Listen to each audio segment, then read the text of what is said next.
ఈ యొక్క vision board ద్వారా సక్సెస్ అయినటువంటి మరొక ఇంటర్నేషనల్ సెలబ్రిటీ ఎవరంటే క్యాటీ పెర్రీ. క్యాటీ పెర్రీ తను 4th క్లాస్ చదువుతున్నప్పుడు వాళ్ళ క్లాస్ టీచర్ చెప్పాడనమాట.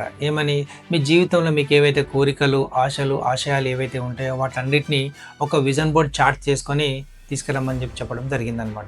సో తను క్యాటీ పెర్రీ చిన్న ఉన్నప్పుడు 4th క్లాస్ అంటే తన యొక్క ఏజ్ 8 సంవత్సరాల వయసు ఉన్నప్పుడు తన యొక్క ఫేవరెట్ సింగర్ అయిన సెలెనా గోమెజ్ యొక్క పిక్ పెట్టుకొని తాను కూడా సింగర్ అయినట్టు తన యొక్క పిక్ పెట్టుకొని తనకి ఇష్టమైనటువంటి ఒక మ్యూజిక్ ఇన్స్ట్రుమెంట్ కూడా అక్కడ ఒక చార్ట్ పైన పెట్టుకోవడం అనేది జరిగిందనమాట. సో తన యొక్క జర్నీ 8 సంవత్సరాల వయసు ఉన్నప్పుడు తాను అనుకుంటే ఆటోమేటికల్ తను 14 సంవత్సరాలు అయ్యేటప్పటికే తను ఇంటర్నేషనల్ సింగర్ అయిపోయింది. సెలెనా గోమెజ్ కంటే కూడా మంచి పేరు ప్రఖ్యాతులు తెచ్చుకున్నది. ఈ విజన్ బోర్డ్ ద్వారా ఆమె జీవితం లోపల ఎంతో సక్సెస్ అనేది సాధించడం జరిగింది. సో చిన్నప్పటి నుంచి పిల్లలకు కూడా వాళ్ళ యొక్క గోల్స్, వాళ్ళ యొక్క ఆశయాలు ఏవైతే ఉంటాయో వాటిని ఆ విజన్ బోర్డ్ ద్వారా వాళ్ళకి తెలియజేయడం ద్వారా వాళ్ళ జీవితం లోపల వాళ్ళ యొక్క మైండ్ సెట్ డీవేట్ కాకుండా ఒకటే గోల్ పైన సక్సెస్ అయ్యే ఛాన్సెస్ చాలా ఎక్కువగా ఉంటుంది. Thank you.